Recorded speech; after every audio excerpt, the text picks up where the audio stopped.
Ayan, naka-record na. Ready ko. Hi! Wait lang. So magka-cut tayo ngayon. Okay na. Hey guys! Wait lang. 1, 2, 3, 1, 2, go! Hey guys! Kuya Den of Tech Kuya here! Ako si and I am Mark of TechPinas. Hi guys! Thank you for having me. That is na. And thank you for indulging me. Na-enjoy ko yung last video natin. Ang sarap kasama nito. Anytime. Kasi in our community, we support each other. So ako, anytime brothers. Definitely, and check out his channel, TechPinas, and the website, techpinas.com. Yes! And we're here to talk about the Realme C67. Ano ba tawag sa event kanina? Parang a preview, parang they just gave us a preview. Ito yun. So this phone will be coming out on February 1. Hindi pa namin alam yung price. Ikaw, Mark, any guesses on the price? Ako, mahirap mag-guess ngayon kasi parang if you notice, sobrang aggressive ng pricing ng Realme. Ako, Pili ko, ang ganda ng presyo nito. I'm guessing nasa 5 Mga ganun nga siguro. Less than 10,000 per me. definitely less than 10,000 kasi C-series. Pero wala pang exact price na in-announce, so your guesses are as good as ours. But here's the thing, here's an interesting thing na na-observe ko. C-series used to be the entry level. So, ito yung pinaka-budget Base model. Realme. Kaso, naglabas si Realme ng Note 15. Ito, the Realme Note 15. Bestseller yan, di ba? Bestseller ba? Oo, sold out yung initial 4,000 units. Well, I wouldn't be surprised kasi yung presyo pa naman nito, di ba? 3,599. Tapos, it goes on sale for 2,999. And I heard earlier sa mga kasama natin, bumabagsak ito ng 2,500. Oo, meron siya 2,499 doon sa TikTok sale niya. The initial TikTok sale promo. So it's very interesting, and I feel that Realme Note series is now gonna be the new entry level. Correct. Tapos parang ito na yung mid-range or Yung lower mid-range, oo, parang gano'n na lumalabas. Pero feature pack siya. Yun ang maganda dito sa Realme C67 eh. Kasi pag siguro, if you ask yung mga hardcore Realme fans, yung C-series parang na-imagine nila as more of entry level nga. Pero ito nakakagulat dahil magandang feature. Okay, so let's talk about the features that used to be, or parang yung mid-range features na nag-a-uplift sa C-series or the C67. The new C-series. Ikaw, ano mong favorite feature mo dito? Ako, it's definitely the camera. It's the first time that I see a 108 megapixel 108 camera. Yes. On a C-series phone. Na malamang, ang kutob lang namin is less than 10,000 pesos. Oo, parang ano ba ito?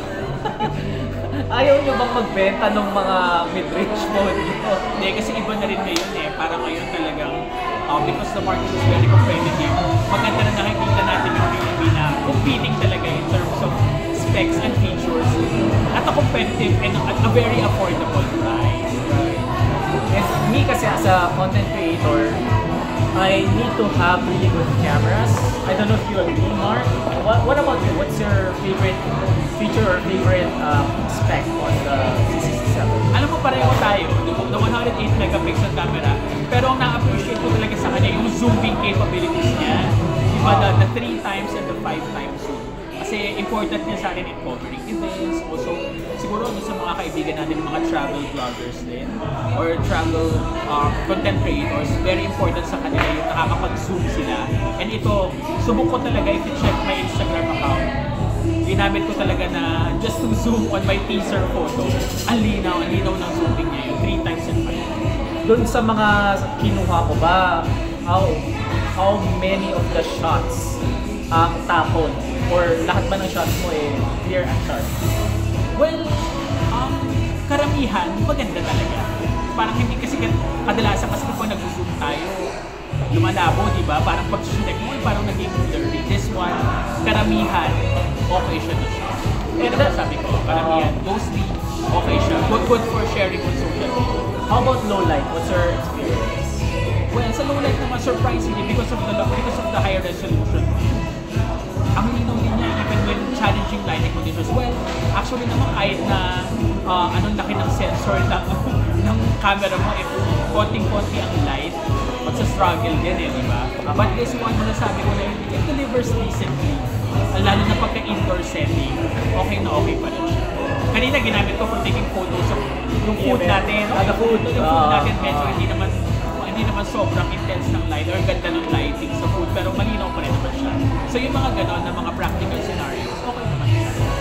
I myself was surprised kasi for the longest time I tried to resist yung zoom. Kasi alam mo yun, parang nasanay ka sa software zoom na pagka nag-zoom ka, malabo na or blurry, like konting galaw mo lang. Blurred na. Tapon na yung picture, so daming sayang. Kasi nga kayo iba na rin, meron na rin computational imaging So parang yung mismong software din, i-make sure din na i-minimize yung mga blurrations. So pagka-check mo na yung album mo, makikita mo pleasantly sharpened naman yung mga. Tapos meron din siyang EIS tsaka in-sensor zoom, diba? Yes.